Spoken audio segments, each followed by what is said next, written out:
What's up, everybody? Welcome in to Intentional Grounding. I'm Rob Trigilio and Sturls. Little hiccup on vacation, so taking a little bit longer than he thinks to get back. So we're flying solo today, but I got to be honest. We had to pick a game to fly solo. That was a fun one. That was a good one to fly solo too. What's up to everybody across the pond on the Sports Social Network? We appreciate y'all for tuning in. Everybody who found us on Instagram, Twitter, Twitch, YouTube.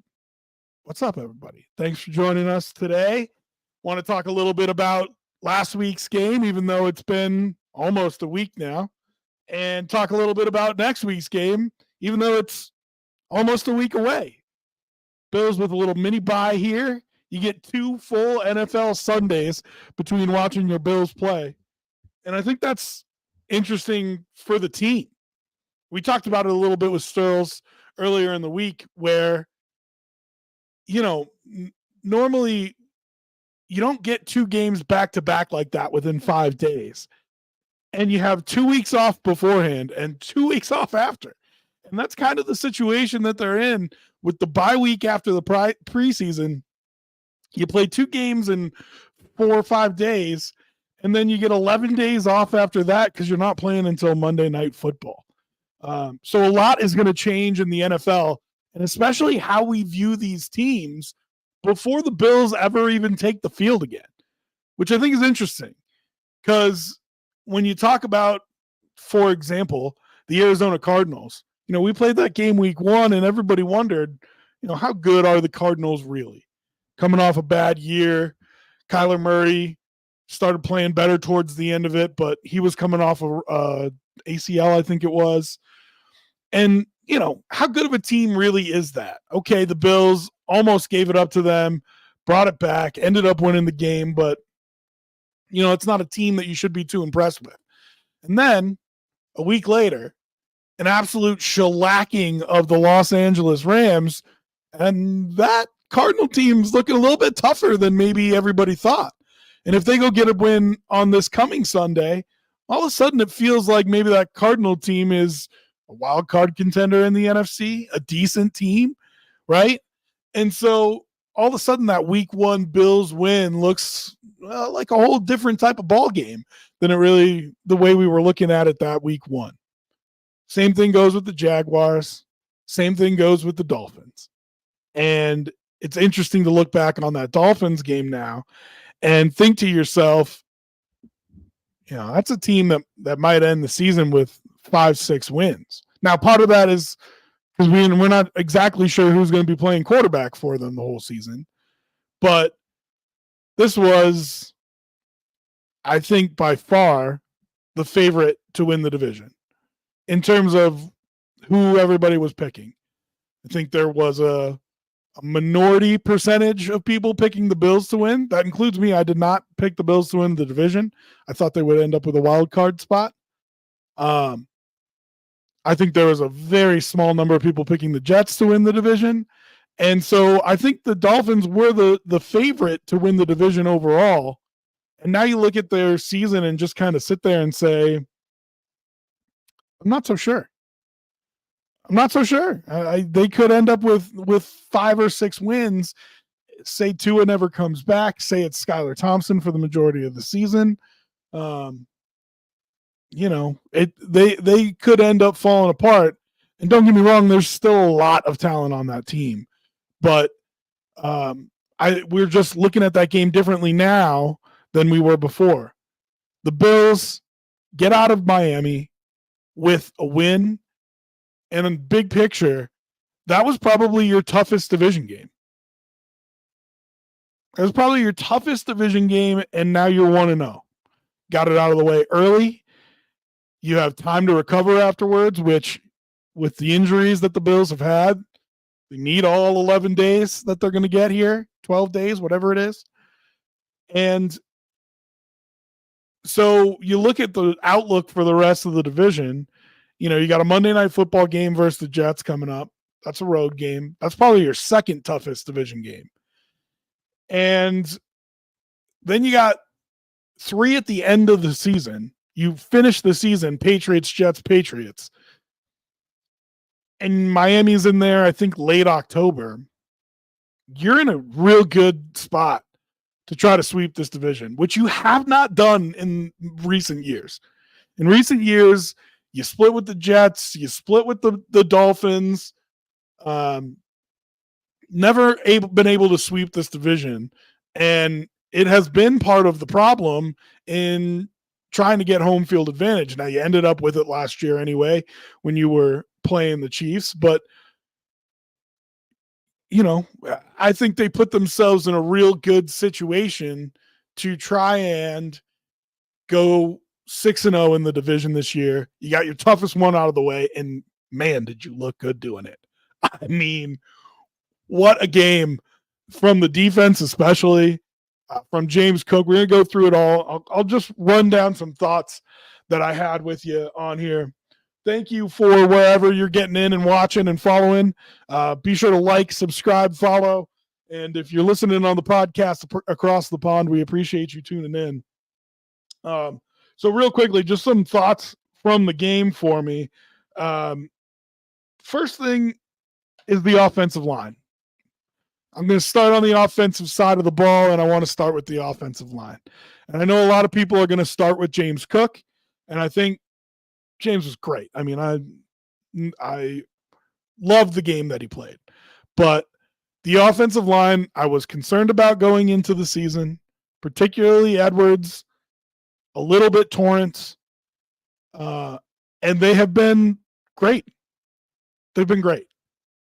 There's really no other way to say it. That doesn't mean I don't think that they can get better, but the offensive line has been really satisfying these first couple weeks, particularly that long run right up the middle for James Cook. Yes, it was a great run by him, but a good hole as well.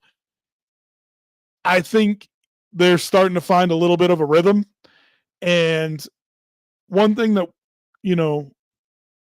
if you ask off pro offensive linemen, and I work with a couple of them, I've worked with a couple of them. If you ask pro offensive linemen, there's something to getting in that rhythm of the run game, firing off the ball every snap. You know what I mean? Burying a guy. Gives you a little extra juice. That physical domination is an important part of the mindset that offensive linemen have. And the way they run the ball the first 2 weeks, I mean, you got to feel good about it. You got to feel good about that being an actual pillar of this offense. Joe Brady made it an emphasis at the end of last year, and I think it was I think they did a good job with it through the end of last year. There's no doubt it's an emphasis once again, and it feels like if you can get this offensive line going downhill, they're game for the task. And then on the flip side, the pass blocking has been good. Eric Wood on Twitter pointed out Deion Dawkins splits. Deion Dawkins, man, I mean, maybe the most underrated left tackle in the league. And I've felt like he's been underrated for a few years, but it's incredible the way that he's kind of like a shutdown corner in the sense that, like, whoever's on his side most of the time, you don't worry about. And that's like elite left tackle stuff. And it's not something that I always had said about Deion. Always felt like he was a good left tackle. Never felt like he was in that top tier. And these past 2 years, man, he has been, lights out. And that Chris Jones play in the Chiefs game notwithstanding, he has really elevated his game. I think there was a time like 4 years ago where we were talking about the level of his play coming off his bout with COVID and everything like that. And I think these last few years have just been exceptional. So I love the way he's playing. James Cook, obviously, fantastic. And some of that is by design. Some of that is the offense is designed to make sure that he's open and he gets the ball in space and able to be the difference maker that we know he can be. I'm sure you've heard at nauseum that play, the mesh play that they ran on fourth down where he catches the ball and scores a touchdown. I mean, I have heard people say Josh went to the sideline and said, that's going to be open, run it. You know what I mean? It's we needed somebody to step up and take the opportunity. James Cook is an incredibly talented guy, but there are touches and opportunities available on this team, and we need somebody to step up and deliver on them. And I feel like that's what James Cook did. Not to take anything away from him. I don't mean that in a derogatory sense, because it's hard to be that guy. It's hard to be the player that the team can count on, that when the ball is in your hands, you're going to make a difference. And he's done that, I think, the first 2 weeks. I think, especially in the Miami game, when his number was called, he made some plays. And that's what this offense is going to be, moving from guy to guy. Because each week they're going to try to take away somebody different. And instead of being in that battle of having a superstar and do they take him away or do you feed him the ball, the offense now is going to be whatever you're taking away, you're taking away. And we're going to do something else. And it's been Dalton Kincaid the first couple weeks that they've decided to take away, and that's fine. Because the offense has worked just fine through other people, notably James Cook, on Thursday night. And then finally, Allen is just in their head, man. I mean, I just think he's in their head. I feel like, and we'll transition to the defensive side of the ball here in a second, but I feel like Josh Allen is in their head, and they are pressing harder in every phase of the game because Big Daddy Allen is on the other side of the ball. And that has a lot of effects on a team, you know. I think there's no doubt that with Tua, and if, by the way, if you missed our Sunday show, we spent a lot of time talking about Tua at length. Of course, we hope he's healthy. We want him to make the right decision for him. Never want to see that happen to a guy. All that still stands true. So I don't want to act like I'm ignoring that. We already talked about it on the Sunday show. But Tua, before he got hurt, I mean, still felt like he was pressing a little bit. Now, he didn't get any help, right? Going off the shoulder pads, you know, for an interception. It looked like a miscommunication between him and Robbie Chosen on the second one. The third one, absolutely his fault. And it just feels like he's pressing a little bit because these are the Bills and that's Josh Allen and I've got to score. He didn't do anything remarkable except have the threat of doing something remarkable. Even his rollout play that everybody has highlighted with his throw down the field, I think it was to Ty Johnson. Was it Ray Davis or Ty Johnson? I think it was Ty Johnson, where he rolls out and Ty peels it back into the middle of the field and he just lasers it in there. That's a great play, don't get me wrong, but that's something that we've come to expect from Josh Allen. That's something that they work on, those second plays. Once he starts scrambling, the scramble drill is absolutely something that they work on.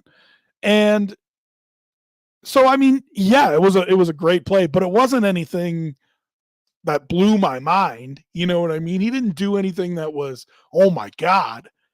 And 31-10. You know what I mean? 31-10. And they could have been way worse. They could have creamed them if they wanted to. They pulled off the gas. So all in all, I think the offense is in a really good place. I think this is what happens every year. And I talked about this with Dorsey in his 2 years too. You need to make sure that you're showing evolution from 1 week to the next week to the next week. Every defensive coordinator I have ever talked to has said, give me 4 weeks of tape and I'll figure out an offense. What do you do to combat that? You make sure that each week you're evolving a little bit. that it's different. And you pull something out from week 1 in week 10 and it looks the same, but you do something different. And I think that's where I need to see this Bills offense go next. And I don't need to see it next week. It's not this upcoming week that I need to see it. I'm very comfortable with where they are right now for the next couple of weeks. I'm very comfortable with them just taking what the defense gives them because it's been great. It really has.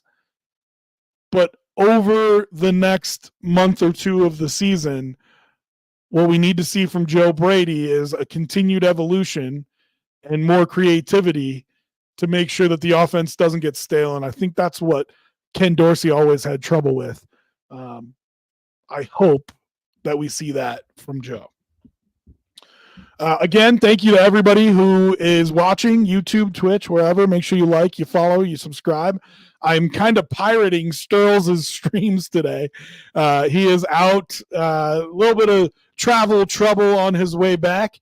So I'm riding solo, but you can still give him a like and a subscribe. We don't have to totally hate him for that. but listen, I appreciate him letting me hop on his social channels and do the podcast here on tonight. Okay, let's move to the defensive side of the ball. Incredible. And I want to start with the corners. Benford and Douglas have been great so far this year. I felt like they were going to be an important part of this game, and they were, if you ask me. Benford and Douglas, the way that you stop that defense is you can trust your corners not to get torched. Is really what it comes down to. Because with the runs and the way that they run crossers and all that kind of stuff, you have to trust that your corners aren't just going to get undressed by Waddle and Hill. That's what it is. That's the name of the game. And not only did they not get undressed, but they locked it down. They played great ball. I love where those two guys are right now. I've seen, Bills Mafia talking about Benford's the next guy for an extension. I wouldn't hate that, but you got to think about your defensive end too. The two guys who are both deserving in Groot and Benford. But Benford has played incredible ball over these first couple weeks, and I hope he keeps it up. As far as the rest of the defensive backfield goes, Ingram with a couple gift interceptions, and good for him for taking advantage. I'm not here to celebrate, we've got our next, guy here. They were lucky. He was in the right place in the right time, and just like James Cook, he converted. So credit to him. Taking the one back to the house was absolutely electric. Felt like the swing moment in the game. A lot of fun, and credit to them. Also want to give credit to Rapp and Hamlin. Going into the week, the most slander I saw from Dolphins fans was how our secondary was going to get torn up because Damar Hamlin was a starter. Maybe not so much. And I'm not ready to anoint him as even the best option to start for us. But if he can play above average safety, I like it. The Bills clearly were trying to allow the Dolphins the running game to take away everything else. Achane still had a good day, but I liked the safeties. I liked the way that they played, given that was the mindset of the defense. Bernard going out is brutal. Just brutal. He is the dude on that defense. Felt like listening to players on that defense talk about him, maybe even more so than Matt Milano. He was the guy. It's going to be hard. It's going to be hard to fill those shoes. You can give a shout out here to Balin Spector and Dorian Williams. I thought they played good. They didn't do anything earth shattering. I think you're going to see a lot of all of the guys that they have left. Cycling through, trying to find the best combination. If Balin Spector can stay healthy, great. I always felt like Balin Spector could play. There's never a time I didn't feel like Balin Spector could play. But he hadn't been able to stay on the field. And so what's important to me is to make sure that you have all 4 of your healthy linebackers ready to go. Because they all might have to play.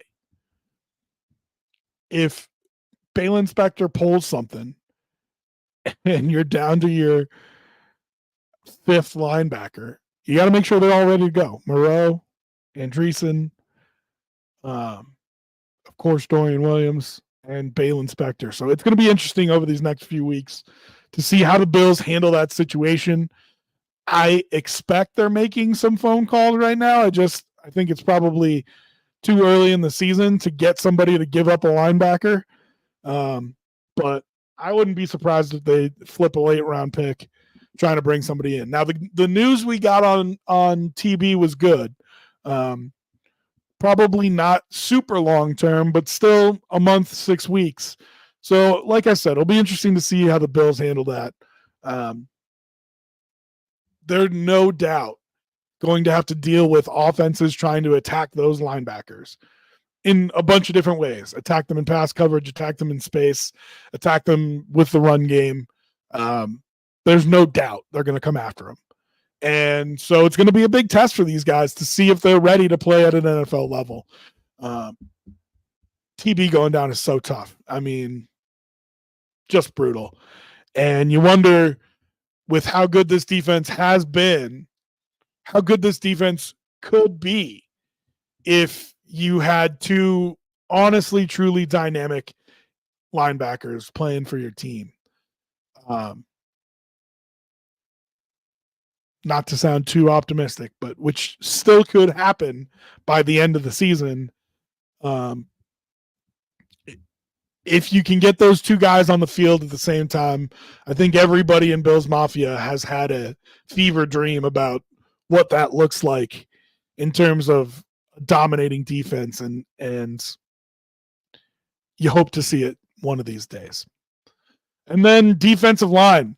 Hello, Mr. Oliver. Welcome. Welcome to the season. I was critical on him for week 1. I didn't think he brought his A game. Something about those lights, man. He loves them. He loves those big games. And boy, did he show up. I mean, sacks, huge plays on 4th down. He was worth every penny you paid him. And we've seen that from him before. We know he's capable of that.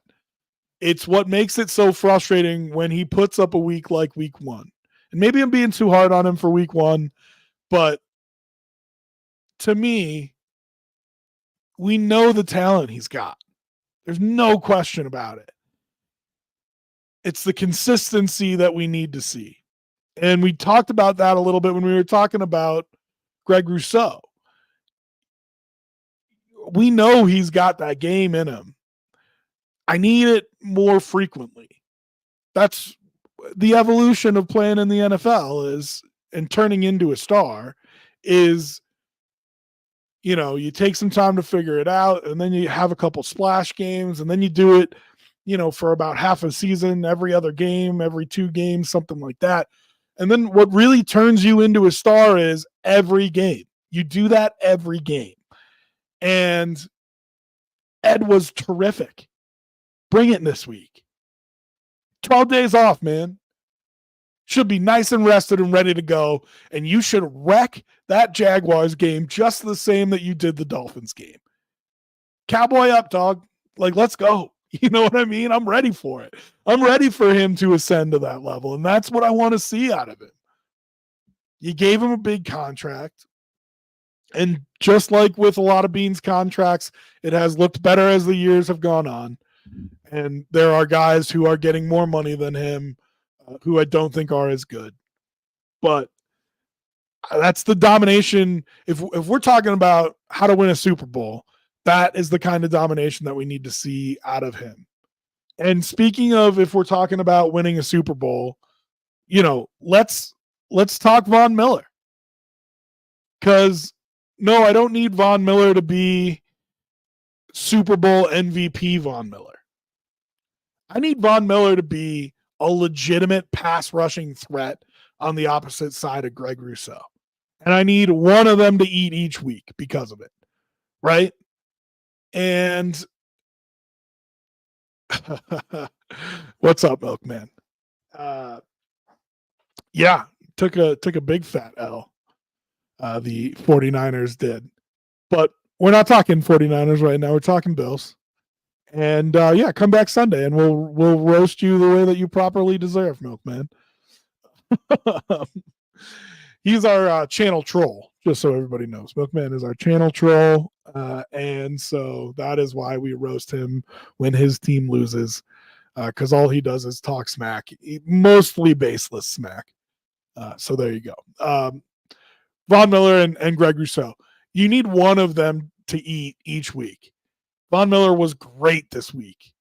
All of his pass pressures coming in under 2.5 seconds. His fastest one being in like 1.9.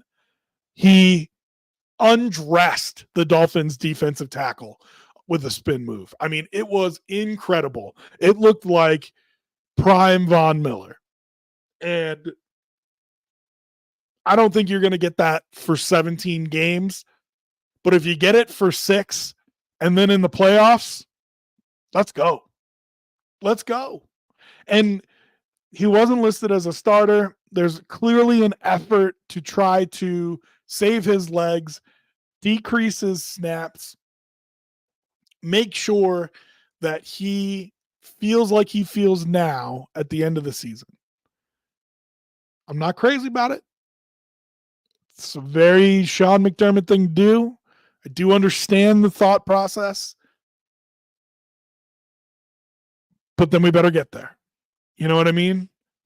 And I have not been super happy with Epenesa's game. And he's the guy who's quote unquote the starter in front of Von Miller. I do get that you want to give him a significant amount of snaps. You paid him a good amount of money. And so I'm okay with that. I'm okay with him seeing a large snap count. But Von and Greg on the field at the same time is dynamic. Obviously, anytime you're in a passing situation, that'll be the combo that's out there. I saw, I think at least one snap with Rousseau, Oliver, Epenesa, and Miller all on the field at the same time. A sort of NASCAR package. And that's going to be the key for this defense. Excuse me. It's going to be the key for this defense is with the injuries that they're having and with the decreased play at safety, the key for this defense is going to be getting home with 4, getting pressure with 4. It has always the way that McDermott's defenses have worked best. It's always what he's striving for. But if we're really talking about how to make this team the most effective defensively, especially with all the injuries, the defensive line has to eat. And we were talking about it before the season. It's even more true now down to linebackers. It's even more true now with guys like Mike Edwards and Cole Bishop working their way back in. They got some garbage time snaps this past week. I really think that is what this defense needs to do to be great. And I think there are going to be a couple weeks here through the next month of the season where Josh is going to have to find a way to score a lot of points. He's going to have to find a way to score a lot of points. So that's not me dogging the defense. There's a lot of injuries on that side of the ball. And so Josh, I think, is going to have to carry a little bit extra of that burden, but we'll see. We'll see how it all goes down. All right. That's kind of my recap of the Dolphins game. Again, thoroughly impressed. I mean, they were great. Next week, Jaguars, Monday Night Football. And a weird time for Monday Night Football, too. It's one of those doubleheader weeks where there are 2 Monday Night Football games on that are split by like a half hour, 45 minutes. And so the Bills will get the first one on ESPN. I think they get the second crew because I think Joe and Troy Aikman are on the Washington Commanders and Cincinnati Bengals game, which is totally fine with me. So I don't know who the broadcast crew is going to be. It's going to be interesting to see. I don't know if they're going to take their college crew like they've done in the past, which I think is Fowler and Herb Street, or is it Reese Davis and Herb Street, or they've done Fowler with like Orlovsky and Riddick. So it'll be interesting to see who our broadcast team is. Sorry, I'm fascinated by stuff like that. So moving along. For this week, you're going to have to contain the Jaguars' defensive line. From a 1,000-foot view, they always give us trouble. I have no idea why. It's not like they're real good, but the Jaguars always give us a problem. Everybody remembers the loss 3-4 years ago. Going into Jacksonville, should have been a game they absolutely dominated, and they lost like 13-6 or something like this. Stupid. It was so dumb. One of the dumbest games I remember watching as a Bills fan. They had the Leonard Fournette fight game. They had the late touchdown game like 10 years ago where they scored across the middle. I think it was Mercedes Lewis scores a touchdown with like no time left to beat the Bills. For some reason, this team always gives us trouble. And I had one of my boys text me and be like, they better not be sleepwalking into this game.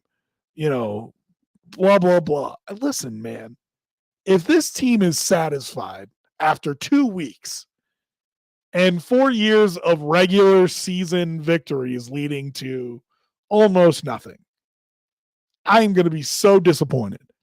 They better not get caught flat-footed here. You have accomplished nothing. So I'm not saying that they will, but a couple Bills fans have come to me with fear of getting caught off guard, sleepwalking, not being ready for this Monday Night Football game. And I'm just going to tell you, they better be ready for this Monday Night Football game, or I'm going to come on this podcast and eviscerate them next week. There is no excuse in week 3 of the season to be resting on your laurels. This Jaguars team, I think, is better than they've shown. I think they should have beat the Dolphins. I think they're a young team that doesn't really know how to win. That said, they lost to what I think is not a great Cleveland team. I shouldn't say that. I do think they're a good team. I just think their quarterback play is atrocious. So they lost to a Cleveland team who is talented, no doubt, but I'm still trying to figure out who the Jaguars are. I was high on them coming into the season. I thought second year of Peterson and a little bit of stability for Trevor Lawrence and so on and so forth. I just felt like it was going to be a good year for them. Now they're down 0-2, and they're going to come in scratching and clawing for their lives, man. I mean, you don't go 0-3 and make the playoffs. So, especially with who's out, Houston's out to an 0-2 start in that division. I think everybody else is 0-2. You want to run down the Texans? You better get a win. They're going to come out fighting for their lives, man. It's going to feel like they have to win this game, and you got to match that intensity if you're the Bills. So just wanted to address that because I've seen more than one text from friends saying, they better not be sleepwalking into this game. No, they better not be. That'd be embarrassing if they sleepwalk into this game. Offensive side of the ball, you got to control their defensive line. Hines Allen is every bit worth every dollar that they paid him. God, who's the guy that I'm forgetting about? Walker. Great player. So I think the offensive line is really going to get tested this week. And like I said, I've liked how they played. I think it's important that they run the ball, get them into that rhythm again where they're kind of feeling themselves. But yeah, I think the trenches are going to control this game. Big shocker, of course, right? It's never decided on the offensive and defensive lines. Yeah, I think the trenches are going to go a long way towards deciding this game. And it's going to be interesting to see if the Jaguars scheme to take away Dalton Kincaid again. He's had 2 weeks where it's felt like defenses are trying to make sure that he doesn't get comfortable. And it's been fine because with all the attention that they're paying him, other guys have been open. For this, it's going to be interesting to see if the Jaguars do that again. Or do they commit to stopping the run? Or, are they worried about Khalil Shakir, Keon Coleman, or whoever else? As we go through this season, I've said the offense is going to need to move to different guys in different weeks to be effective. It's going to be interesting to see who that is this week. I kind of have a feeling that it's going to be the week that they try Dalton Kincaid, because I just think the Jaguars are going to try to stop something else. I really do. So it's not just about, Kincaid having open looks. It's about him converting. And that's kind of what I was saying with James Cook earlier is James Cook converted. He got those opportunities and he made the most of them last week. Whoever gets those opportunities this week needs to make the most of them. And I think it could be a Dalton Kincaid game. Need to see him do something big if that's the case. Need to see whoever that is, whoever gets those opportunities, do something big. Maybe it's Keon Coleman, maybe it's Curtis Samuel, maybe it's Khalil Shakir, but I kind of feel like this week might be a Dalton Kincaid week. It'll be interesting to see what happens there. On the defensive side of the ball, I think the Bills got to do what the Bills do best. You've got limited reps with these guys together. You got a lot of injuries. I think you might see a lot more 3 safety sets, and maybe just one backer on the field, a light dime, if you will. I think you might see more of that because I think they've got good players at safety, and somebody like Damar Hamlin you could bring down into the box and let him stop the run. I think you could do the same thing with Rapp. And leave somebody like Mike Edwards on the back end to try to play center field. I wonder if they give Cole Bishop some extra time. He looked good in his limited snaps and garbage time. That's not to say that the linebackers need any help. Dorian Williams, here's my mea culpa. Played a really good game on Thursday. That doesn't mean I think you're legit, but I need to see a few more of those, but I was really impressed with his game on Thursday. I have been riding him harder maybe than anybody else in Bills Mafia. I have been a loud person against him getting time, and he played a good game on Thursday. And they're going to need him to do that again. I mean, he's absolutely up. You're the dude now. Balin Spector, can you stay healthy? Because I always felt like Spector could play. I mean, we're talking preseason snaps and stuff like that I've watched from him. But I think he showed it last week that he's got it. He can play. He can play at this level. And so there's going to be a lot of pressure on those two guys. I also think Moreau and Andreessen are going to see snaps. I really do. I could be wrong, but I just think you got to have all 4 of your linebackers who are healthy, ready to go at a moment's notice. Because you're thin. You're wearing thin there. For the corners, I mean, they just need to continue their excellence. They really have been so good. You heard it in me talk about it in the recap. For years, Trey White in and out of the lineup, and you always wondered, what do the Bills really have behind that? It was why we drafted Kyer Elam and Christian Benford. It's, why we traded for Rasul Douglas, thinking, Trey's down, but when he comes back, the two of them would make a good combo. Well, it turns out those guys are real freaking good, right? What's behind them is really high caliber cornerback play. And I think that's just what you need to see from the guys. I mean, this defense is going to depend on them to play their position and play it well. It's not a situation where you need those guys to do anything extra than they do on a weekly basis, but you need them to continue to play at that extremely high level. Benford, if you look at some of the analytics, been one of the best corners in the league through the first couple weeks. And with the injuries on this team, it frees up Babich and McDermott to scheme a defense when you can count on those two guys to play at that high level. And then, I mean, you heard me talk about it for, 10 minutes earlier. Yes, defensive line. I mean, every week is going to be the key. They have to be great for this team to be great. And I think they can be. I'm not afraid of the Jags offensive line. I think it's good. I don't think it's great. So I need a game from Rousseau or Miller or Oliver or all of them, right? Like, this is why we paid you guys, and this is why you're going to get paid, Greg, is we need to lean on you. And I think that same thing goes this week. Last thought, special teams.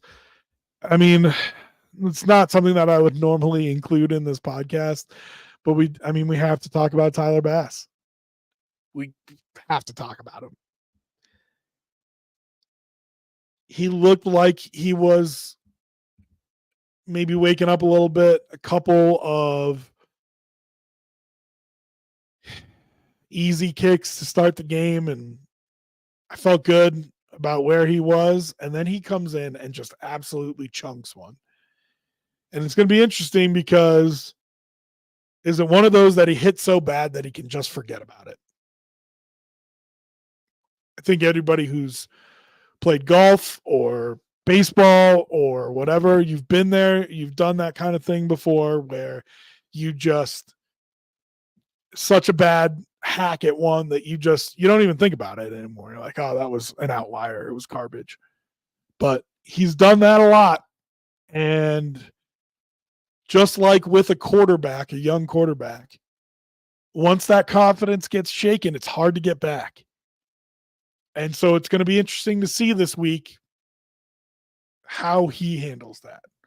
Now, that being said, I heard the Bills brought in some kickers to work out. I think that is a shot across his bow. They've tried the whole, we support him, we're here for him, he's our kicker, blah, blah, blah. The reason that they've done that is because his contract is extremely prohibitive when it comes to getting rid of him. I don't know if it's that they actually believe in him. So do with that what you will. But all that being said, maybe this lights a fire under. Some guys get better with competition. Some guys don't. Some guys don't like the competition, but some guys do. And I think your first hope here is that, his job being in jeopardy all of a sudden snaps him out of it a little bit. I don't think the Bills sign somebody this week. I could be wrong. But I think if he has another tough week this week like he did last week, and a tough week is just one miss at this point, guys. I know that sounds crazy, but a tough week is just one miss at this point. If he has another tough week, I think they sign a kicker to the practice squad. And if he's got another tough week after that, I think he's gone. So you feel for the kid because you don't want to see anybody go down that rabbit hole because the confidence being shaken like it is just, it's tough to watch for me. It's tough to watch for me. So I hope he figures it out. But I think he's got maybe 2 more weeks of having a short leash here before the Bills start making some moves.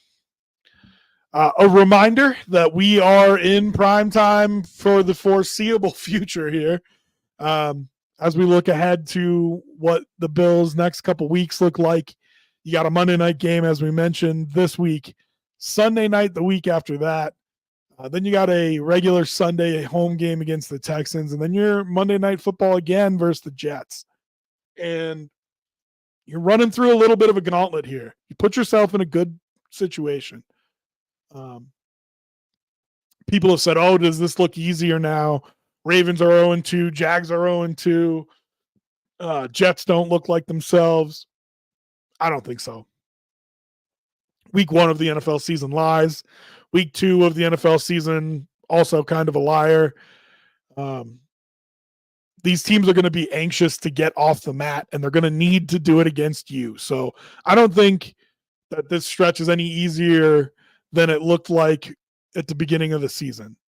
I think you got to be ready to go. I think with these 4 teams, going 2-2 is good here because 3 of those are road games. If I remember right, I think 3 of those are road games. So going 2-2 and ended up 4-2 through that stretch, I think is pretty solid. If you can get 3 of them, I think you're in the driver's seat for the 1 seed. I really do.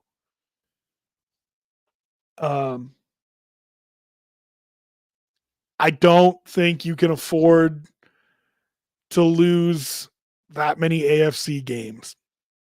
And of course, all 4 of these are AFC games. The reason I don't think you can afford to lose AFC games, I think this conference is going to be super tight. I think it's going to come down to the end. And conference record is one of the first tiebreakers. Whether you're talking about seeding or even just getting in. And so you just can't fall asleep. You can't rest on your laurels over these next 4 weeks. I think this is a stretch that will really define what we're looking at this season for the Bills. And I feel confident going into it. I think they can get at least a couple of them, if not 3, allowing for some diversity in there of a loss. But these teams are going to be desperate, especially these next 2 weeks. These teams are going to be desperate. And so if you are the juggernaut that we all feel like the Bills are, we felt like they have been for the past 4 years, if you are that team, if Josh Allen is that dude, you got a chance to take a couple of AFC contenders and really put them on the mat. And you might say the Jaguars aren't a contender. I thought they were a contender for the South. But you can put the Jaguars on the mat this week, send them to 0-3. You can put the Ravens on the mat next week, even if they get a win, if you send them to 1-3. And who knows where the Jets are? Maybe they've run off a few wins by the time we play them.